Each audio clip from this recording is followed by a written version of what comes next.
Então nós temos que entender a voz de Deus em tudo aquilo que Deus está nos direcionando, dirigindo as nossas vidas, para que nós não venhamos fazer aquilo que vem agradar o coração do homem e até mesmo o nosso coração, e muitas das vezes desagradar o coração de Deus, porque Deus ele permite, mas a permissão de Deus, muitas das vezes, quando ele não aprova, há uma consequência. Aleluia.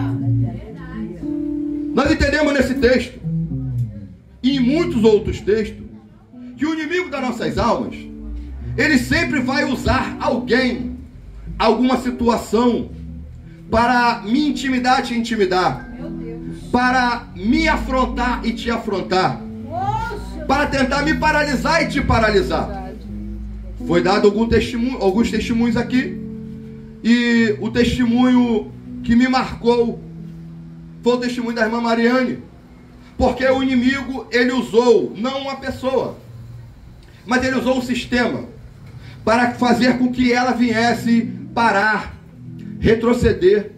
O sistema tentou intimidá-la, para que ela entendesse que o nosso Deus, ele não é tão poderoso assim. Meu Jesus. Para que ela entendesse que o nosso Deus, ele não é um Deus que dá vitória. Ele é um Deus que não ouve, que não escuta. Ele é um Deus que muitas das vezes ele deixa o povo passar na prova sem se importar. Era que o inimigo queria que ela viesse a entender. Mas no fundo do coração dela, Deus falou e testificou que o dinheiro ele é importante para muitas coisas, mas ele não compra a nossa salvação. O dinheiro ele é importante para muitas coisas, mas ele não compra a presença de Deus. Lá no livro de Atos, no capítulo de número 8, quando Filipe está pregando, um homem se levanta chamado Simão, um feiticeiro, e ele queria comprar a presença, ele queria comprar a forma que Deus age, e Filipe vai dizer para ele: dinheiro nenhum no mundo pode comprar aquilo que Deus pode te dar de graça. Se você se render, renunciar à feitiçaria, se você se entregar, Deus ele pode te conceder de graça, não só poder e autoridade sobre os demônios, mas também a tua salvação da tua vida e de toda a tua casa. Que coisa linda. O inimigo ele tenta te intimidar de muitas maneiras. É verdade. O inimigo ele sempre vai usar alguém contra você. O inimigo ele vai fazer com que alguém se levante contra a tua vida, ao ponto de se tornar teu inimigo. Eita Deus. E muitas das vezes você pode não ter feito nada contra essa pessoa, mas você vai perceber que a pessoa ela te odeia.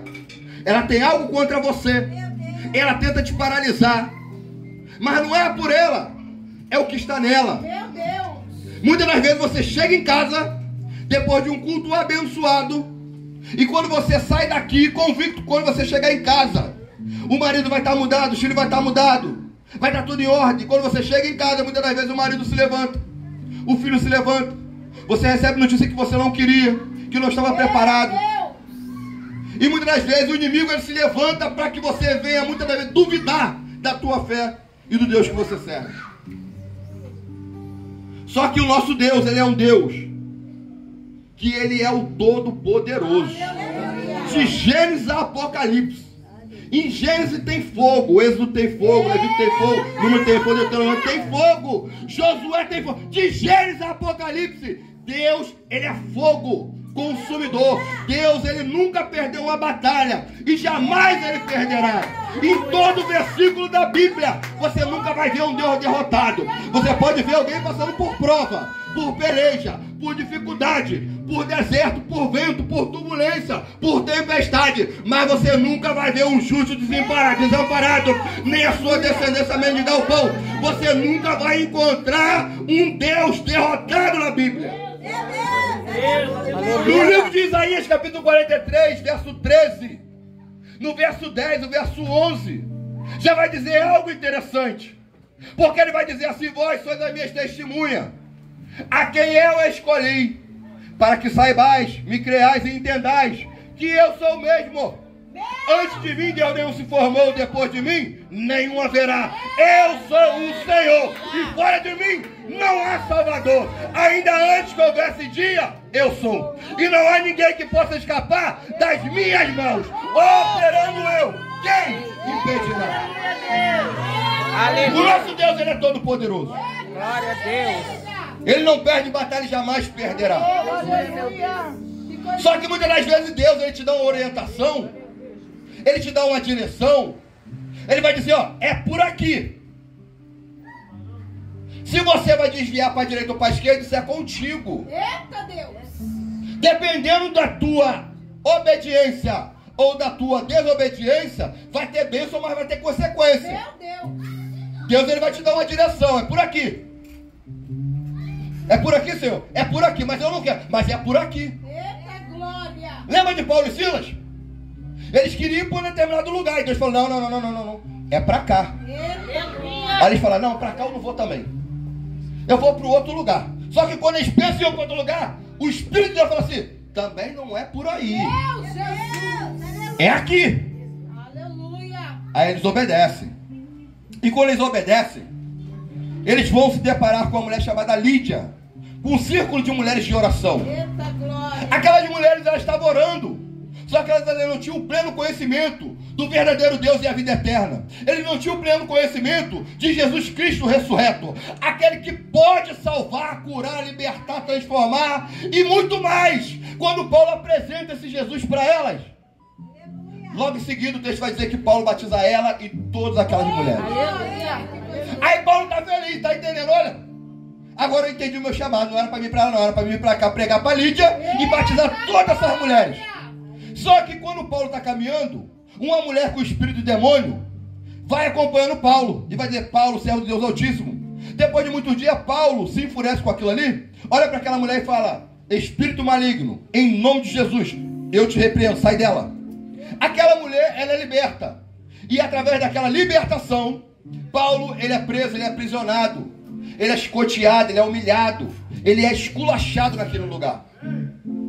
E agora eu fico imaginando, eu e você, Deus manda você ficar no lugar que você está, aí você quer ir para outro lugar, mas Deus fala, é aqui. Aí você fica, aí você está sendo chicoteado, humilhado, caluniado. Aí você fala, mas Senhor, eu queria ir para tal lugar, agora eu estou aqui, por que está acontecendo isso comigo? Você iria adorar ou você iria questionar? Meu Deus! Tu me adora ou tu questiona? Não é Deus. Só que Paulo e Silas, eles não questionam, o missionário Luciano. Paulo e Silas, eles adoram.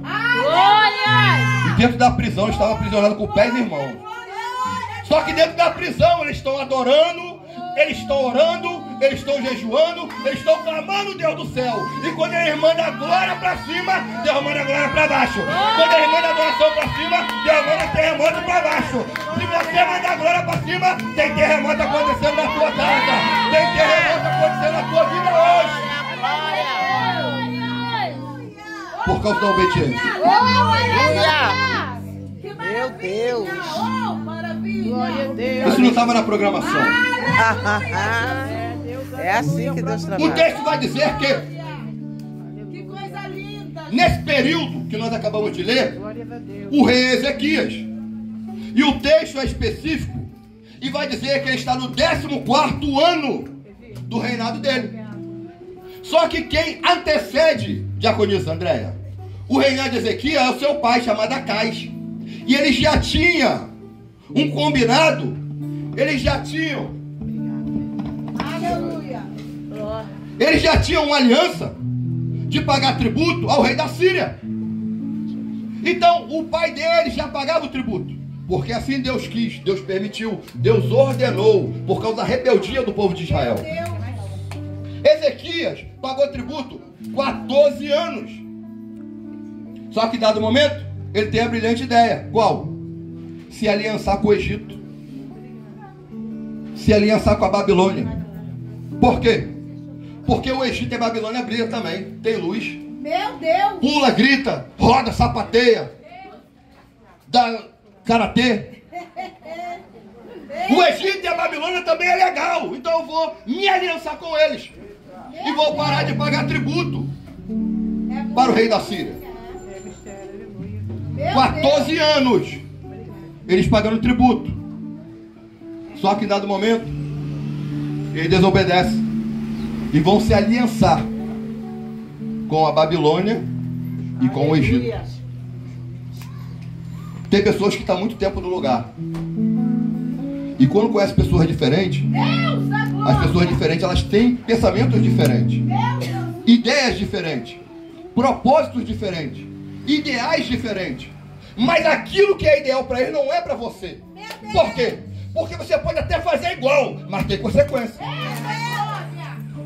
Ou você obedece, ou se prepara para a consequência. O texto vai dizer que durante 14 anos eles pagavam tributo. Só que dado momento eles param de pagar tributo.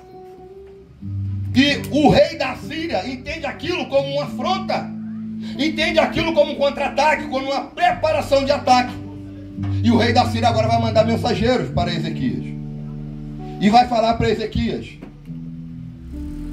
prepara-te, porque o rei vem contra ti. Meu Jesus. Aí os servos de Ezequias vão receber o rei, ou o servo do rei, para receber a mensagem. E eu fico imaginando, quando Ezequias, a Bíblia não me proíbe de conjecturar, eu fico imaginando Ezequias, Diácono Anderson, acordando pela manhã, abrindo a porta da sua sala, e ele se deparando com toda a Judá sitiada, cercada pelo exército de Senaqueribe. E o exército de Senaqueribe vem com uma notícia nada boa. Por quê? Porque quando ele se aliança com o Egito, quando ele se aliança com a Babilônia, ele se garante no Egito, ele se garante na Babilônia. Eles vão comprar meu barulho, eles estão comigo, qualquer coisa eu estou junto. Só que quando o barco afunda, Meu Jesus! sabe quem fica no barco? Você e a tua casa. Porque eles são o primeiro a correr. Estão contigo quando está tudo bom. Deixa o negócio piorar, deixa o negócio ficar ruim, para você bater na porta lá e falar: você me empresta? Você tem para me dar? Você consegue me ajudar? Olha, se fosse 5 minutos atrás eu até te ajudaria. Se você fala comigo ontem, eles são o primeiro a correr e deixar você sozinho na furada. Só que quando Ezequias ele vê a cidade sitiada, eu fico imaginando os homens falando para ele: Ezequias, o nosso rei, o rei da Síria, ele mandou uma notícia para te dar, e nada boa. E ele não é um homem que quando ele entra, ele deixa nada para sobreviver. Quando ele entra, ele taca fogo. Se tiver algo que serve para ele, ele leva. O que não tiver, ele queima tudo. Se os homens da cidade for, ele leva para ser servo dele. Ele leva também as mulheres para servir, mas no que não prestar, ele taca fogo em tudo. Ele não tem misericórdia, ele não tem piedade, por causa da tua rebeldia. Aí Ezequias, o que me chama a atenção aqui é que quando os homens vêm e apresentam a eles uma carta de afronta, muitas das vezes o que você faz quando você recebe uma carta de afronta? Quando alguém te afronta, para onde você vai? Será que tu vai para a rede social? Será que tu vai para o vizinho do lado? Será que você vai para o irmão ou para a irmã desabafar? O inimigo, ele sempre vai usar alguma estratégia para te aterrorizar, para te intimidar. O inimigo primeiro, ele vai mexer na tua estrutura psicológica, porque ele sabe que nós temos muitos inimigos, mas o nosso maior inimigo é a nossa mente. Meu Deus! Se ele conseguir mexer no nosso psicológico, ele tem uma grande chance de vencer. Porque dentro do ramo da psicologia existe uma máxima que vai dizer que um pensamento, ele gera uma emoção, que gera uma atitude e vai gerar um resultado. Meu Deus! Através de uma palavra que você ouve, você vai pensar, você vai refletir. Esse pensamento, essa reflexão vai gerar um comportamento. Esse comportamento, ele vai gerar em você uma atitude. Meu Jesus! Essa atitude que você tomar, boa ou ruim, vai ter uma consequência. Por quê? Porque todo resultado gera consequência boa ou ruim. Então, o texto vai dizer que quando ele recebe essa notícia, ele não vai para a rede social, Ele não vai desabafar no status. Ele não vai desabafar no Facebook, nem no Instagram. Quando ele recebe esta notícia, ele vai para a casa do Senhor. Aleluia. Ele rasga as suas vestes. Glória. E dentro da casa do Senhor, ele apresenta aquela carta de afronta. O inimigo, muitas das vezes, o que ele quer fazer com que eu e você venhamos nos intimidar. Assim como ele tentou fazer com Neemias. Quando ele manda a carta para Neemias, ou a notícia, perceba que ele não para na primeira. Eita glória. E nem na segunda. É, pai. Muito menos na terceira. Meu Jesus. Nem na quarta. Mas até na quinta vez ele tenta parar Neemias com a construção do muro.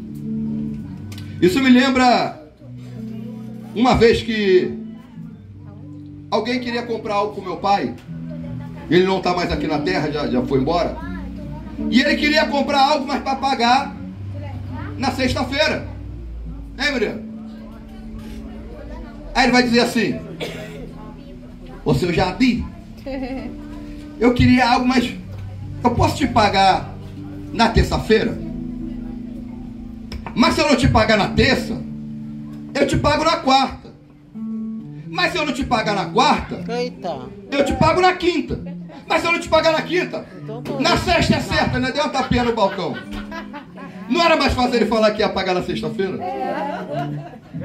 Então você perceba que o inimigo também não desiste de primeira na tua vida. Meu Jesus. O inimigo ele tenta na primeira. Aí você, mas continua de pé. Aí ele tenta na segunda. Aí você, não, mas eu tô firme, Satanás, eu vou embora. Eita glória. Aí ele tenta na terceira. Aí você, será que Deus não está me vendo? Aí ele tenta na quarta, você está resistindo. Porque o bom lutador, ele não é reconhecido por saber bater, Meu Jesus. É. mas ele é reconhecido por aguentar as pancadas. Você tem que suportar as pancadas. Glória. Porque uma hora ele vai cansar. E Deus vai te dar a vitória. O texto vai dizer que Ezequias, ele poderia ter lançado a toalha. Ele poderia ter desistido, ele poderia ter parado. Por quê? Porque o exército assírio era muito numeroso.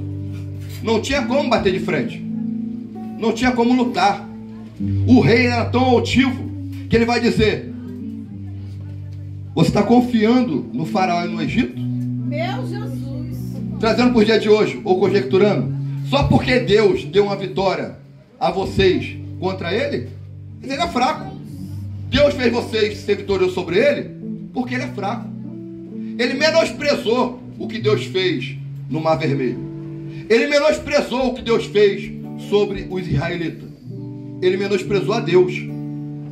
E quando ele começa a falar e diminuir a Deus, eu fico imaginando Ezequias orando. Meu Jesus é forte. E a oração de Ezequias foi uma oração inteligente. Oh, aleluia. Por quê? Porque a oração, Deus não vai te ouvir, Deus não vai fazer o que tem que fazer na tua vida por ser uma oração extensa ou com palavras bonitas. Porque Deus, ele é simples. Aleluia. E tudo que ele precisa é de uma oração simples, com um coração verdadeiro, contrito, quebrantado. Uma oração de Aleluia. verdade. Ô, glória. Porque muitas das vezes a gente ouve aquele tipo de oração e cada um tem uma forma de orar.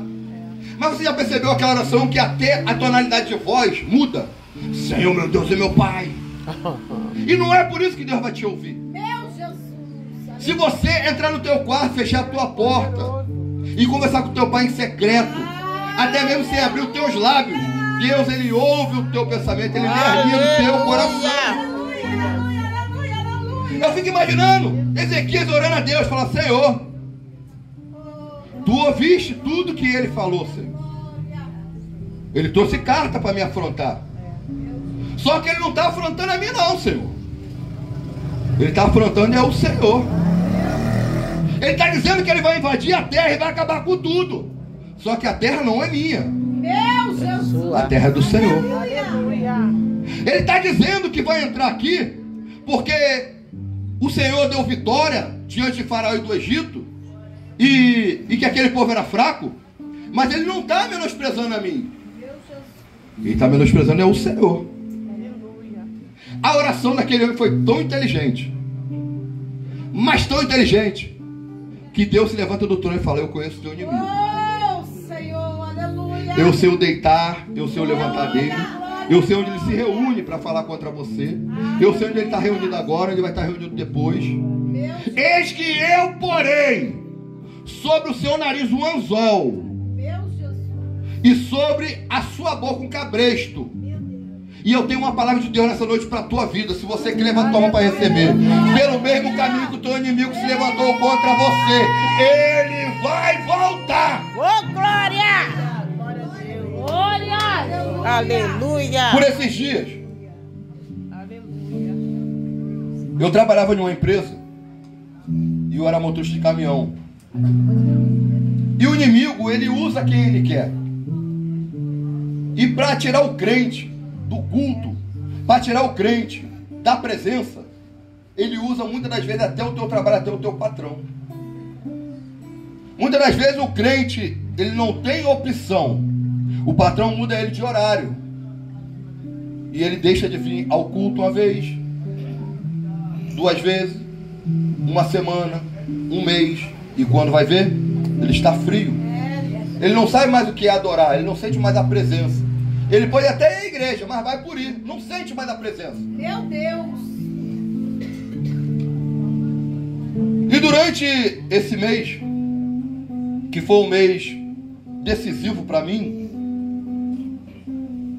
na terça-feira que passou, alguém ia pregar na igreja, mas faltou, não veio. E alguém estava me perguntando sobre o pregador, não lembro quem é agora. Gente, quando eu falo que eu não lembro, é porque realmente eu não lembro. Às vezes eu falo assim: que dia é hoje? Aí a pessoa acha que eu estou brincando, mas eu não estou brincando não. Muitas das vezes eu não lembro. Se for data, então, aí que eu não vou lembrar mesmo. Mas foi alguém que ia pregar na igreja e aconteceu alguma coisa que ele não conseguiu chegar. E eu tinha marcado com o baixista para ir buscar ele 6 horas. E eu tinha que chegar na igreja para poder adorar a Deus. E era já mais ou menos 6 horas da noite, 6h30. Eu ainda tinha 2 entregas. Só que onde eu trabalhava, não pagava hora extra. E ainda que pagasse, eu não troco o culto, a presença de Deus, por dinheiro. Dinheiro você conquista. É verdade. Mas a presença de Deus você não pode trocar por nada, muito menos por dinheiro. Tem pessoas que trocam de horário porque não tem jeito. Mas tem pessoas que trocam de horário para ganhar hora extra. Você acredita nisso? Trocam a presença para ganhar dinheiro. Meu Jesus! Aí quando está passando na peleja, o dinheiro não pode curar, não pode solucionar. Aí tem que recorrer a Deus. Então não era melhor adorar a Deus para não passar pelo processo do que trocar a presença pelo dinheiro e depois ver que aquilo não valeu a pena? E o patrão, ele usado, e ele fala: mas você tem que ir lá, até 8 horas está aberto. E eu falei para ele: mas essa hora não dá mais. Eu acordava às 5h30 da manhã, mano. Ele queria que 8 horas da noite eu fosse fazer a última entrega. E o culto é que começa às 7h30. O meu compromisso é com a obra de Deus. O meu compromisso é com Deus, não é com o homem. E ali eu comecei num processo num propósito de oração, pedir resposta a Deus, pedir a Deus para dar um basta nessa situação. Porque eu não queria ficar longe do culto, perder a presença por nada. Aí essa semana, no domingo, na verdade, depois do culto, eu estava conversando com algumas pessoas lá de fora e me ligaram do escritório: olha, o patrão pediu para você acordar mais cedo da manhã para ir para São Gonçalo. E a minha rota era aqui em Nilópolis, por aqui por perto. E eu falei para ele: olha, para São Gonçalo eu não vou, porque São Gonçalo eu fui assaltado e eu quase perdi a minha vida. Os ladrões me levaram para dentro da favela e era mais ou menos 15 fuzil ali dentro. E eu apanhei, eu quase morri. E para lá eu não vou mais. Aí ele manda a mensagem pro rapaz: então fala para ele não vir amanhã. E ali eu entendi que muitas das vezes aquilo que para você parece uma negativa, parece algo que tá te menosprezando, te colocando para baixo, te humilhando, ou até mesmo te decepcionando, muitas das vezes é a resposta de Deus. Aleluia. É claro que quando a Mari pegou o telefone, entrou no aplicativo, ela esperava ver um aprovado, apto, está liberado. Mas quando não vem, Meu Jesus. aí a gente muitas das vezes quer questionar, mas Deus não fala, não questiona, vai me adorar. Aleluia. Vai me adorar porque eu tenho o poder de mexer no papel, aquilo que está jogando pra cima, a causa da justiça que o homem falou assim, eu faço é assim, é eu que dou vitória, é eu que mudo sentença, é eu que abro o céu. Quem tem o propósito a fazer na tua vida se cumprir, sou eu. E eu entro no propósito com Deus, e Deus fala pra mim, eu estou dando um basta na tua situação, é hoje. Aleluia. Aí Deus faz uma situação que eu não sabia como estava acontecendo, mas já era um mover de Deus. Por quê? Porque se isso não tivesse acontecido na minha vida, talvez eu estaria na mesmice. Porque o inimigo, ele vai, de certa forma, te intimidando. Olha, tu tem que ficar até 8 horas. Aí todos nós precisamos trabalhar, porque nós temos conta para pagar. Aí você fica. Aí não vai ficar até 8 horas não. Tu vai ficar até 9. Aí você precisa, você vai ficando. Daqui a pouco, você está, o dito popular, de 4. Fazendo tudo aquilo que você não quer, mas que ele te obriga. Meu Deus. E muitas vezes tudo que Deus quer de mim e de você é que você seja valente, seja forte. Porque a covardia faz com que muitas das vezes o inimigo ele prevaleça contra mim e contra você. Lá no livro de 1 Samuel capítulo 11, verso 1, o texto vai dizer que um homem maligno, chamado Anás, ele sitia Jabes de Gileade. E quando ele sitia Jabes de Gileade, ele fala assim, eu quero que toda a nação de Israel se prostre diante de mim. Os amalequitas. Aí ele viu que a covardia do povo era tão grande, que ele vai dizer assim, eu não quero apenas que se curve. Agora eu quero que todo valente fure o olho direito e se apresente diante de mim. Você já percebeu uma pessoa sem o olho direito como é que é? Fecha o teu olho direito e tenta enxergar do teu lado direito. Sabe por quê? Porque ele cegando o olho direito de todo o exército de Israel, o povo não teria como batalhar contra ele. E é isso que o inimigo faz. O inimigo muitas das vezes ele vai te afrontando, ele vai te intimidando. Ele quer que você venha se calar, que você venha parar. Por quê? Porque se você se intimidar diante dele, se você se acovardar diante dele, ele faz o que quiser contra você. Meu Deus, é desse jeito. Se o teu marido grita contra você, conversa com ele. Porque se ele gritar e você não fizer nada, na próxima vez ele está te batendo. Meu Jesus. E depois ele está te batendo, o que ele pode fazer depois? Você não pode ser covarde. Você tem que ser sábia. Se alguém está te intimidando, se alguém está te afrontando, você tem que ser sábio. Aleluia. Entrega na mão de Deus, mas tenha sabedoria. Oração, você ora, mas você também age. Aleluia. Aí sabe o que Deus fez? Deus falou assim, meu filho, você tem compromisso com a minha obra. Tu cuida do meu povo. Eu estou comprando a tua briga. A partir de hoje eu estou dando um basta nessa tua situação.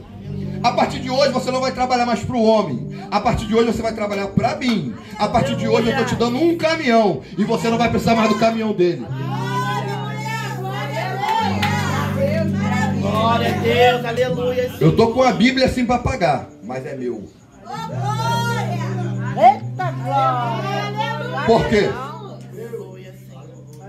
Porque Deus, ele ouve uma oração de um coração contrito, quebrantado, mas obediente.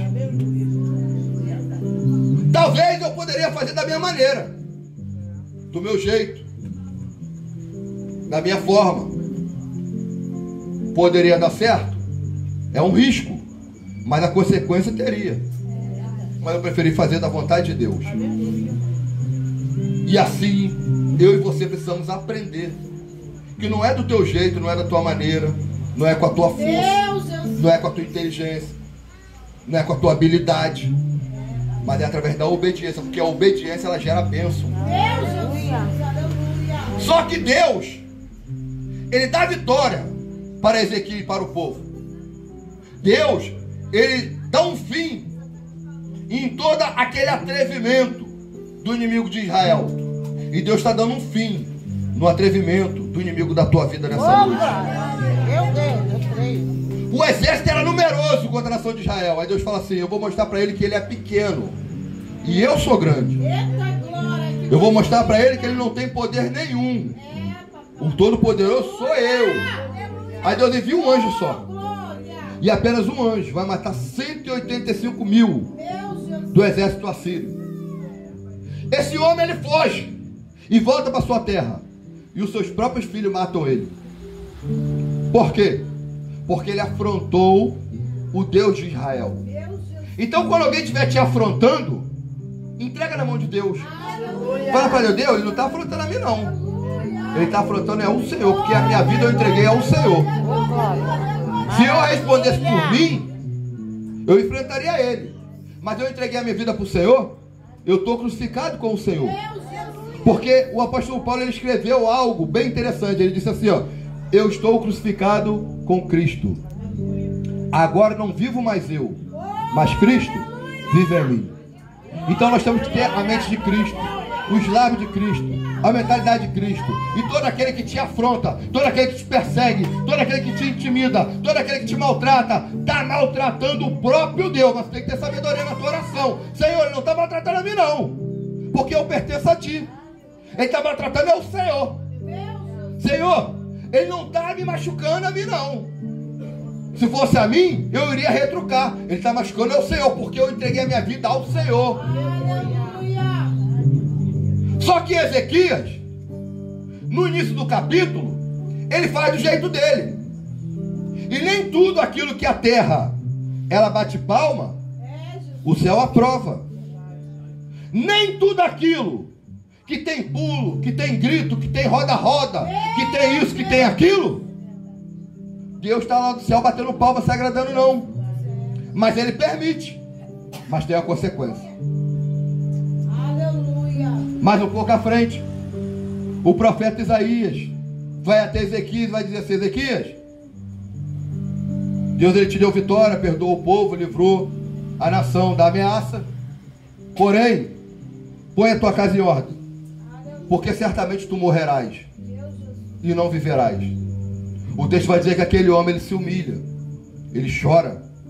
É lógico, quem de nós, se viesse uma mensagem do céu e dizendo: põe a tua casa em ordem porque tu vai morrer, quem não iria chorar? Quem não iria se humilhar a Deus? Mas porque ele não chorou e se humilhou a Deus antes de fazer aliança com o Egito e com Nabucodonosor, ou com o povo de Nabucodonosor? O texto vai dizer que esse homem ele se humilha, ele chora.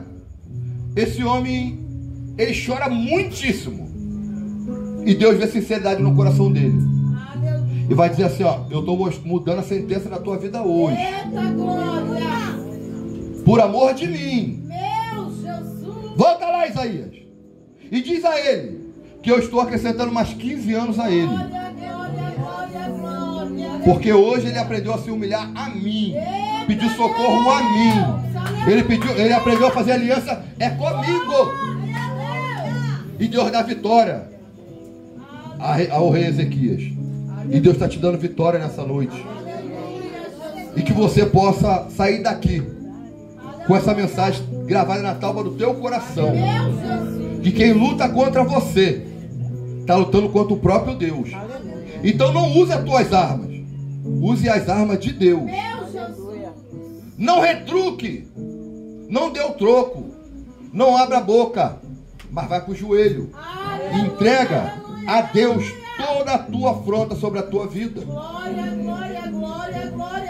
Porque assim como Deus abençoou o rei Ezequias e toda a nação de Israel, assim como Deus deu livramento a Ezequias e toda a nação de Israel, hoje tem livramento e hoje tem libertação na tua casa também.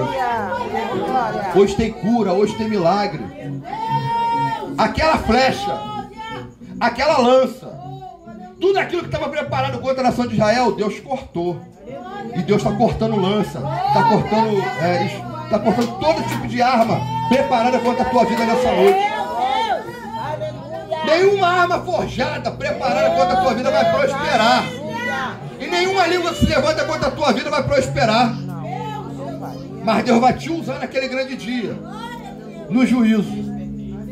Existe um louvor da Rose que eu não conheço ele, mas ele é um louvor muito bonito. E o refrão dele é assim, ó. Corta o arco, corta a lança e tempestade acalmar. Quando entra na batalha, a vitória é certa, eu sei. Ele é o Cristo poderoso que tem todo o poder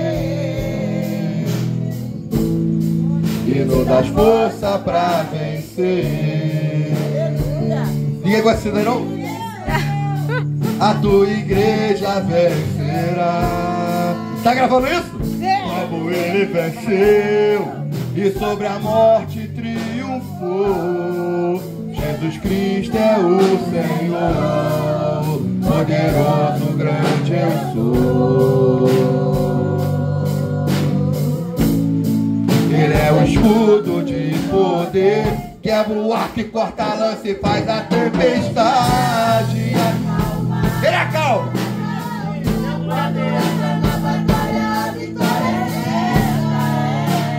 Ele é o Cristo poderoso.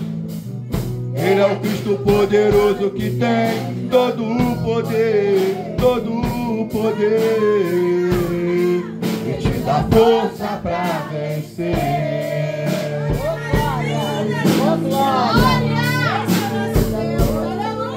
Nosso Deus, ele é o todo poderoso. Ele é aquele que corta o laço, quebra a lança e faz a tempestade da tua vida se acalmar. Ele é o nosso grande eu sou. Ele é aquele que não dorme. Ele é aquele que não cochila. A todo momento ele está te contemplando.